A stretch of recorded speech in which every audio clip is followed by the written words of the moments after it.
여러분 반갑습니다. 마태복음 말씀 묵상 시간입니다. 우리가 거룩한 하늘 가족을 이루었습니다. 저마다 속해 있는 가정은 다를 수 있습니다. 하지만 교회 공동체 안에서 우리는 한 가족이 되었습니다. 우리가 한 가족, 하늘 가족이 되었다는 것은 우리의 아버지가 똑같다는 것입니다. 우리의 육친의 아버지는 다를 수 있습니다. 하지만 하나님 아버지가 우리의 유일한 아버지로서 우리는 한 아버지 밑에 있는 형제 자매들입니다. 제가 이제 목회를 하고 있지 않습니까?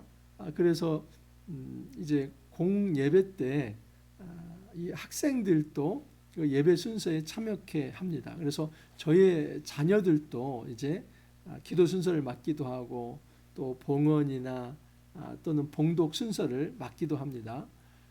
공적인 그 주보이기 때문에 저희 아이들 이름을 쓰고 뒤에 호칭을 누구누구 형제, 누구누구 자매 이렇게 호칭을 합니다. 그리고 실제로 이제 그 사회를 볼 때도 그렇게 호칭을 합니다. 근데 어느 날 갑자기 무심코 그냥 써왔던 얘기인데 호칭인데 어느 날 갑자기 한번 생각을 해봤습니다. 그러면 내 자녀가 지금 형제이고 자매이고 그러면 나와 관계는 형제 자매라는 말이지. 그래서 한참을 좀 웃었습니다. 여러분 맞습니다. 비록 저의 자녀들에게 저는 육친의 아버지이지만 하나님 앞에서 저도 하나님의 자녀이고 저의 자녀도 하나님의 자녀이기 때문에 촌수로는 그냥 이제 형제 자매다 하는 것이 그런 얘기가 아닙니다. 여러분 이처럼 우리가 한 공동체 안에서 생활한다는 것은 새로운 천국을 맛보는 것입니다.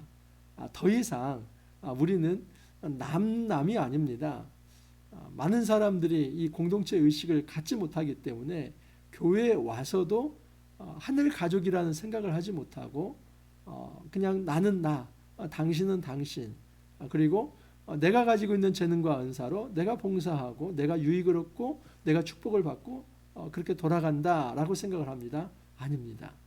여러분 이것이 신앙생활에 100으로 말하면 1도 못하는 것입니다. 정말 99는 그 공동체 안에서 형제 자매라는 것을 확인하고 함께 공동체 생활을 해나가는 것입니다.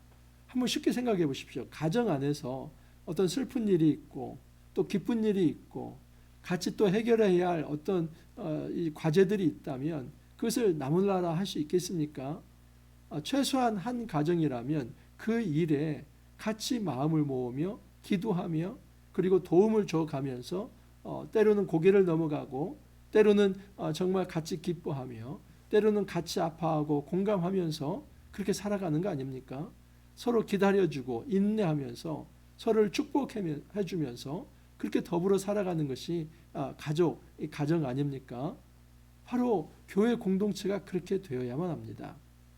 우리가 이 축소적인 어떤 우리의 어떤 육친의 가정뿐만 아니라 이 확대된 가정이 바로 교회이기 때문에 교회는 정말 공동체 생활을 하면서 아주 친밀하게 그리고 정말 우리가 어렵고 힘들 때에 무엇인가를 나눌 수 있는 그런 이제 관계가 되어야만 합니다. 여러분, 우리 공동체는 어느 정도의 이 하늘 가족의 의식을 가지고 살아가는지 한번 생각해 보길 바랍니다. 특별히 오늘 말씀이 이제 마태복음 12장 38절에서 50절 말씀에 주님께서 누가 내 가족인가? 그것을 이제 아주 정말 이제 강하게 말씀을 하십니다. 분명히 자기의 어머니와 또 예수님의 형제들이 와서 또 다른 사람들이 예수님에게 당신의 어머니와 형제들이 왔습니다. 이렇게 얘기를 할 때 예수님께서 아주 당당하게 누가 내 가족인가? 그렇게 도전적 질문을 합니다. 여러분 정말 말씀을 통해서 누가 내 가족인가를 한번 깊게 생각해 볼 수 있기를 바랍니다. 자, 그러면 가족이 아닌 사람들을 먼저 한번 살펴보겠습니다. 38절 이하를 보면 그때 서기관과 바리새인 중 몇 사람이 말하되 선생님이여 우리에게 표적 보여주시기를 원하나이다. 벌써 이 호칭부터가 좀 잘못됐습니다. 선생님이요. 이것은 랍비라고 하는 그런 말보다도 더 격화된 표현입니다. 예수님을 큐리오스, 주님이라고 말은 못할 망정, 예수님을 다윗의 자손이라고 그렇게 높여서 메시아 칭호로 쓰지도 못할 망정, 아주 격화시켜서 그냥 선생님이요 이렇게 이야기를 합니다. 그러면서 시비를 거는 식으로 이렇게 얘기합니다. 우리에게 표적 보여주시기를 원하나이다. 여러분, 예수님께서 이제까지 표적을 안 보여주셨습니까? 중풍병자를 고치시고 귀신 들린 자를 쫓아내시고 눈먼 자를 보게 해주시고 귀 먹은 자를 듣게 해주시고 말 못하는 자를 말하게 해주시고 여러분 풍랑 가운데서 바다를 잠잠케 하시고 정말 예수님께서 보여줄 수 있는 기적들은 다 보여주셨습니다. 뭘 또 보여달라는 겁니까? 표적을 보여주시기를 바랍니다 하는 것은 이제까지 놀라운 기적을 못 본 것이 아니라 이 기적 중독에 빠져버린 것입니다. 여러분 이 기적신앙은 매우 잘못된 것입니다. 어찌 보면 이 기적신앙은 세속적 어떤 자기의 어떤 축복주의 또는 기복주의에 빠진 것이다 라고 말할 수 있습니다. 내가 잘 되는 것, 그것이 신앙의 핵심입니다. 여러분 신앙은 내가 잘 되는 것이 아니라 하나님이 중심에 있고 하나님 말씀에 부복하는 것이 그것이 신앙생활이지 하나님마저도 나의 축복을 위해서 도구화되는 것, 시키는 것 이것은 결코 신앙생활이라고 말할 수 없습니다. 이것은 샤머니즘이죠. 여러분 이 샤머니즘적인 그래서 내가 잘 되기 위해서 기적이라고 하는 도구가 필요하고 그리고 더 짜릿하고 더 강렬하고 그리고 더 가시적인 뭔가 보여주는 것들을 강구하는 것 이것은 기적신앙이며 이적신앙입니다. 이것은 결코 건강하지 못합니다. 지금 이 유대인들이 기적신앙을 가지고 예수님에게 표적을 좀 보여주십시오 그렇게 말을 합니다. 플러스 원이죠. 지금까지 봤던 거 그것으로는 양에 차지 않습니다. 뭔가 더 하늘로부터 불이 내리는 거 마치 엘리야가 갈멜산에서 하나님 앞에 기도했을 때 불이 내린 것처럼 당신도 한번 그런 거 해보십시오. 그렇게 얘기합니다. 여러분 그럼 정말 예수님께서 하늘에서 불을 내리면 이들이 정말 믿을까요? 그렇지 않습니다. 기적신앙의 문제는 무엇이냐면 기적이라는 단물만 빨아먹고 나머지는 이제 하지 않습니다. 정말 더 중요한 것은 하나님을 섬기는 것이고 하나님 앞에 무릎 꿇는 것이며 말씀의 통치를 받는 것인데 이 본질적인 것은 하지 않고 기적만 딱 단물을 빨아먹고 자기는 도망갑니다. 먹튀를 합니다. 여러분 이것은 진정한 의미의 신앙생활이 아닙니다. 우리는 기적신앙에 빠질 것이 아니라 정말 하나님 중심주의적인 하나님의 말씀의 통치를 받는 제자도의 신앙을 회복해야만 합니다. 그래서 예수님께서 너무 답답해서 이런 말씀을 합니다. 예수께서 대답하여 이르시되 악하고 음란한 세대가 표적을 구하나 선지자 요나의 표적밖에는 보일 표적이 없느니라. 여러분 예수님께서 오죽 답답하면 이렇게 말씀합니까? 내가 보여줄 기적 다 보여줬다. 더 이상 사실은 보여줄 게 없는데 마지막 하나 남은 게 있다. 그게 요나의 표적이다. 요나가 밤낮 사흘 동안 큰 물고기 뱃속에 있었던 것 같이 인자도 밤낮 사흘 동안 땅속에 있으리라. 여러분 유비가 되는 것은 무엇이냐면 요나가 이제 그 큰 물고기 뱃속에 3일 동안 있었던 것과 예수님께서 땅속에 3일 동안 있는 것입니다. 이것은 어둠을 체험하는 것이죠. 죽음을 체험하는 것이죠. 예수님께서는 지금 요나에게 일어났던 이 기적을 바탕으로 앞으로 자기가 어떤 일을 경험하게 될지를 미리 말씀을 한 것입니다. 놀라운 사실입니다. 여러분 예수님께서는 어쩌다 보니까 십자가를 지고 어쩌다 보니까 부활도 하고 그래서 어쩌다 보니까 구원자가 된 것이 아니라 처음부터 자의식을 가지고 있었습니다. 분명히 예수님은 하나님의 아들이지만 이 땅에 오신 진정한 미션, 사명은 죽기 위한 것이다. 그리고 다시 사는 것이다. 죽음과 살아남을 경험하면서 진정한 이제 하나님의 아들로서 승귀하시는 것, 이것이 예수님의 이 땅에 오신 목적이라는 것을 처음부터 알고 계셨던 것입니다. 기적 중에 기적이 무엇인지 아십니까? 그것은 예수님의 성육신이며 그분의 십자가의 돌아가심이며 그리고 부활하심입니다. 이 모든 것이 성경에 기록되어 있습니다. 우리가 기적 신앙에 빠지지 말아야 할 것은 무엇이냐면 진정한 기적 중의 기적을 예수님께서 다 이루셨기 때문입니다. 이것은 오늘날 기적이 필요 없다거나 또는 기적이 일어나지도 않는다는 이 극단적 생각을 제가 지지하는 것은 아닙니다. 분명히 지금도 하나님께서 특별한 일을 행하실 때에, 특별히 선교지 같은 경우서 정말 하나님께서 이 영적인 싸움을 해나갈 때에 기적을 일으키십니다. 저는 그것을 믿고 받아들입니다. 제가 이것을 무시하는 것이 아니라 눈에 보이는 기적에 매여서 정작 하나님은 보지 못하는 이 이적 신앙은 잘못되었다 하는 것입니다. 여러분, 아버지가 자녀에게 선물을 준다고 한번 생각을 해보기를 바랍니다. 그러면 선물이 중요합니까? 선물을 주는 아빠가 중요한 겁니까? 많은 경우에 우리는 선물에 눈멀어서 그 아빠가 보이지 않을 때가 있지 않은 겁니까? 아는 것은 아닙니까? 우리 하나님께서 기적이라고 하는 선물을 주십니다. 이것은 365일 주시는 게 아닙니다. 아주 정말 가시적인 기적은 우리가 일생 동안 한두 번 경험할까 말까 하는 것입니다.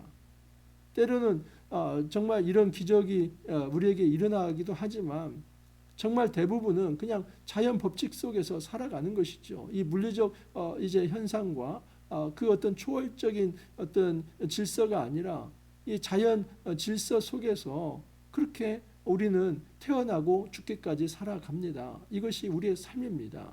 그러면 주님께서 말씀하시고자 하는 것은 뭐냐면 너희들이 특별한 어떤 기적에 빠져서 살 것이 아니라 일반적인 어떤 평범한 일상이지만 그 살아있는 것 자체가 기적이며 또한 하나님의 자녀로 부름받은 것이 기적이며 예수 그리스도의 십자가 부활을 통해서 영원한 생명을 누리며 이제는 하나님의 자녀로 살아가는 것이 기적이라고 하는 것, 이것을 믿고 받아들이며 살아가는 것이 진정한 신앙 아니겠습니까? 주님께서 말씀을 합니다. 심판 때에 니느웨 사람들이 일어나 이 세대 사람을 정죄하리니 이는 그들이 요나의 전도를 듣고 회개하였습니다. 니느웨 사람, 이 아수르의 이 니느웨 사람들은 요나의 전도를 받고 그 전도가 얼마나 대단한 거 아닙니다. 그냥 회개를 선포한 것입니다. 심판을 선포한 것입니다. 근데 회개하고 돌아왔다는 것입니다. 그런데 지금 너희들은 모든 기적들을 보고 회개하라 천국에 가까웠다는 그 메시지를 듣고도 돌아오지 않는 것입니다. 그래서 너희들을 이제 심판할 그런 사람들이 니느웨 사람이다. 그렇게 이야기를 합니다. 심판 정죄하리니 이는 그들이 요나의 전도를 듣고 회개하였음이거니와 요나보다 더 큰 이가 여기 있으며 심판 때 남방 여왕이 일어나 이 세대를 정죄하리니 이는 그가 솔로몬의 지혜로 말을 들으려고 땅끝에서 왔음이거니와 솔로몬보다 더 큰 이가 여기 있느니라. 남방 여왕은 솔로몬의 말을 들었고 또 니느웨 사람들은 요나의 말을 들었지만 너희들은 내 말을 듣지 않는다. 요나보다도 더 크고 솔로몬보다도 더 큰 진정한 메시아가 이 땅에 임했지만 너희들은 이제 페륜나처럼 그렇게 말씀을 듣지 않는다 하는 것입니다. 여러분, 이처럼 하나님을 기적의 도구의 대상으로만 삼는 것, 이거 여러분 하늘 가족이 될 수 없는 것입니다. 이 사람은 절대 하늘 공동체에 편입될 수 없습니다. 신앙을 이기적인 자기 축복 수단으로 생각하며 하나님마저도 절대자가 아닌 그 중심에서 밀어내며 주변인이 되게 하는 것, 이것은 신앙생활이 아니라 자기가 중심이 되어서 자기 멋대로 살아가겠다는 것입니다. 이건 비신앙이며 정말 하나님 앞에서 너무나 하나님 마음을 아프게 하는 일입니다. 주님께서 원하시는 가정은 이것입니다. 46절 이하를 보면 예수께서 무리에게 말씀하실 때 그 어머니와 동생들이 예수께 말하려고 밖에 섰더니 한 사람이 예수께 여짜오되 보소서 당신의 어머니와 동생들이 당신께 말하려고 밖에서 있나이다. 이제 예수님의 가족들이 왔습니다. 어머니가 왔고 동생들이 왔습니다. 그러자 옆에 있는 사람들이 아마 예수님의 인성을 좀 더 부각시키고 싶어서 그렇게 얘기한 것 같습니다. 밖에 보십시오. 당신 어머니 왔고 동생들 왔습니다. 당신이 지금 하나님의 아들이라고 이렇게 말을 하지만 당신은 지금 육친의 이제 어머니 밑에 태어난 자이고 당신의 형제들이 있지 않습니까? 왜 인간이면서 그렇게 하나님의 아들 노릇 하려고 합니까? 이런 게 좀 들어가 있는 것이죠. 그래서 예수님께서 이렇게 말씀합니다. 말하던 사람에게 대답하여 이르시되 누가 내 어머니이며 내 동생들이냐. 아주 여러분 도발적인 이제 질문이죠. 누가 내 어머니이며 내 동생들이냐. 분명히 지금 어머니와 동생들이 왔는데 누가 내 어머니이며 내 동생들이냐. 아마 이 마리아도 조금 기분이 상했을 수 있고 동생들 역시 지금 예수님이 형이 왜 저러지? 그렇게 생각할 수 있습니다. 예수님께서 이렇게 말씀합니다. 손을 내밀어 제자들을 가리켜 이르시되 누구를 가리켜요? 제자들을 가리켜 이르시되 나의 어머니와 나의 동생들을 보라. 예수님께서 선포하시는 새 가족은 제자들입니다. 누구든지 하늘에 계신 내 아버지의 뜻대로 하는 자가 내 형제요 자매요 어머니이니라 하시더라. 그래서 새로운 가족이 형성되는데 그들은 바로 제자들이고 제자들은 하늘에 계신 아버지의 뜻을 실천하는 자들이다. 그렇게 규정을 합니다. 이것은 예수님께서 이 땅에서 어떤 가정도 필요 없다. 가정 무용론 또는 어떤 이 가정을 다 탈피하고 나와서 이 공동체를 이룬답시고 자기의 가정을 무시하고 파괴하라. 이 사회적 물을 일으켜라. 이거 말하는 게 아닙니다. 이런 그것을 말하는 게 아니라 예수님은 이제 새로운 시대 하나님 나라가 임하였다. 그 하나님 나라가 임하여서 모든 사람들이 자기 가정을 초월해서 이제는 하나님 안에서 진정한 하늘 가족, 하늘 공동체를 이루게 된다. 교회 공동체의 선언을 하신 것입니다. 더 이상 육신의 부모만을 앞세우는 그 혈통주의적, 조금 확장이 되면 유대인만 하나님의 자녀가 되는 것이 아니라 이방인들도 예수를 믿고 하나님의 뜻을 실천하며 그 말씀에 부복하며 순종한다면 그들이 바로 진정한 하늘 가족이 될 것이다 라고 얘기를 합니다. 여러분 신앙의 중립지대는 없습니다.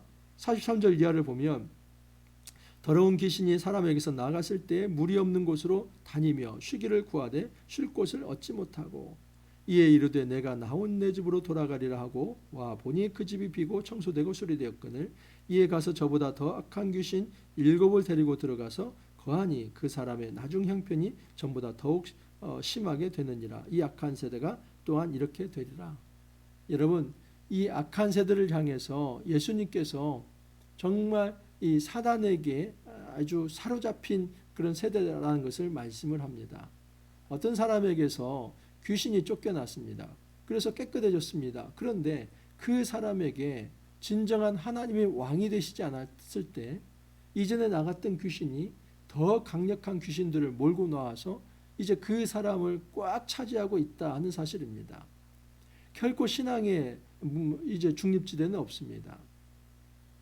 이 여러분 인도의 어떤 이제 힌두교적 배경에서 이제 명상을 많이 강조하죠. 묵상과 명상의 차이는 무엇이냐면 묵상은 말씀을 채우는 것이고 명상은 뭔가를 비워내는 것입니다. 결코 묵상은 이 명상이 아닙니다. 명상은 자연과 내가 합일되는 것이죠. 하나가 되는 것이죠. 그것을 추구해 갑니다.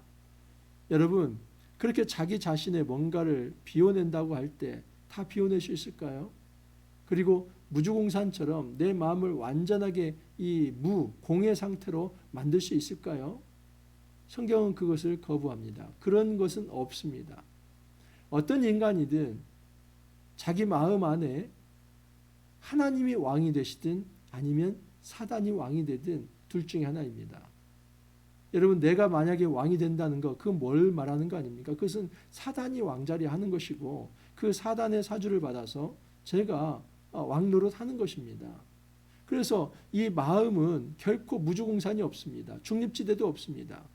내가 뭔가를 이제 청소하고 소재해서 나는 누구의 지배도 받지 않는 단독적 자아로서 그렇게 살아갈 수 있다.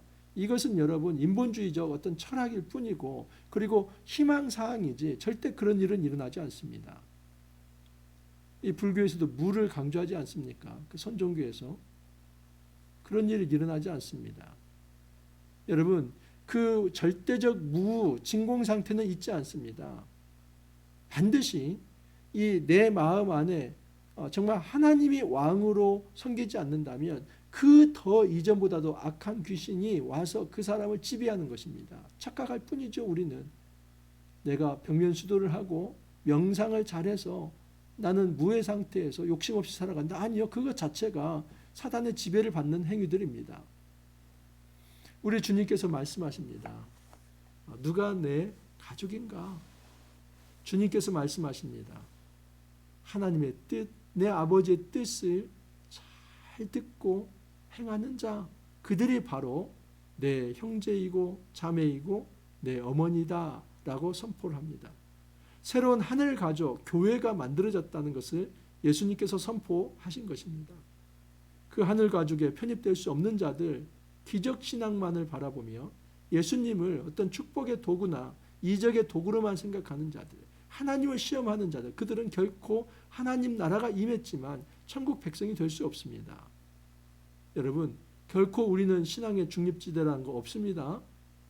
내가 마음을 소재했다고 해서, 명상 좀 했다고 해서 내 자신을 내가 주도적으로 이끌어가는 거 없습니다. 결국 사단에게 그 지배권을 다 넘겨버리고 나는 죄와 사망의 종노릇을 할 뿐입니다. 우리가 정말 내려놓았다면 반드시 하나님을 왕으로 모시며 말씀으로 채워야만 합니다. 그것이 바로 성령 충만입니다. 이 땅에서 우리가 성령 충만하다는 것은 성령의 지배를 받고 살아가는 것입니다. 어떤 성령의 기운이 내 안에 충만한 것이 아니라 말씀이 내 안에 약동하여서 그 말씀의 지배를 받고 살아가는 것이 성령 충만입니다. 이렇게 성령 충만한 사람들이 모여 사는 그곳이 바로 하늘 가족입니다. 우리가 한 가족입니다. 어렵고 힘들 때에 정말 기쁘고 또 정말 이 희락이 있을 때에 그걸 나눌 수 있기를 바랍니다. 가족은 나눌 수 있는 것입니다. 더 이상 우리가 외딴 섬이 되어서 내 마음에 커튼을 치고 다른 사람이 내 안의 것을 이제 볼까 두려워하면서 그렇게 운동과 도피적 삶을 살아가지 않기를 바랍니다.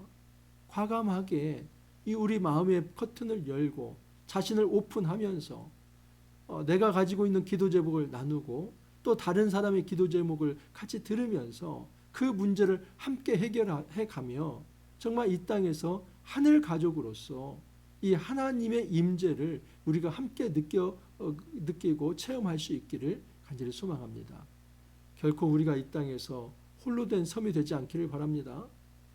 교회 공동체 안에 어떤 차별도 있지 않기를 바랍니다. 어떤 성별과 또는 어떤 사회적 계층과 부의 소유와 그리고 우리가 가지고 있는 재능과 은사 또 문화와 인종 이런 것이 정말 하나 가족 되는 데 있어서 장애 요소가 되지 않기를 바랍니다. 그 어떤 것도 장애 요소가 될 수 없습니다.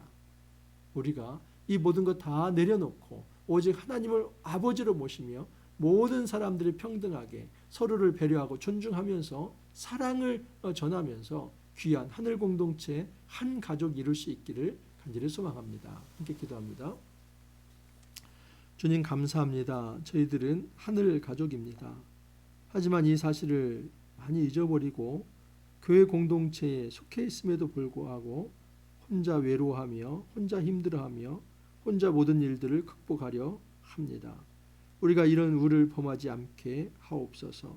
더 이상 우리가 섬이 되거나 혼자 되지 아니하고 이제는 정말 서로가 가족이 되어서 어렵고 힘든 일들 그 짐을 나눠지고 또 기쁨은 서로 나누며 배가 되게 하여서 정말 이 땅에서 하나님의 새로운 가족으로 이 천국 백성이 되어서 주님 안에서 기쁘게 즐겁게 또 힘있게 그렇게 신앙생활 잘 해나갈 수 있도록 은혜를 더하여 주옵소서.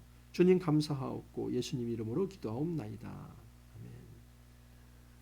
아멘. 우리가 하늘 가족입니다. 떨어져 있지만 서로 중보 기도하면서 그렇게 잘 이겨낼 수 있기를 바랍니다. 오늘 하루도 여러분 화이팅 하시고 또 내일 찾아뵙도록 하겠습니다. 감사합니다.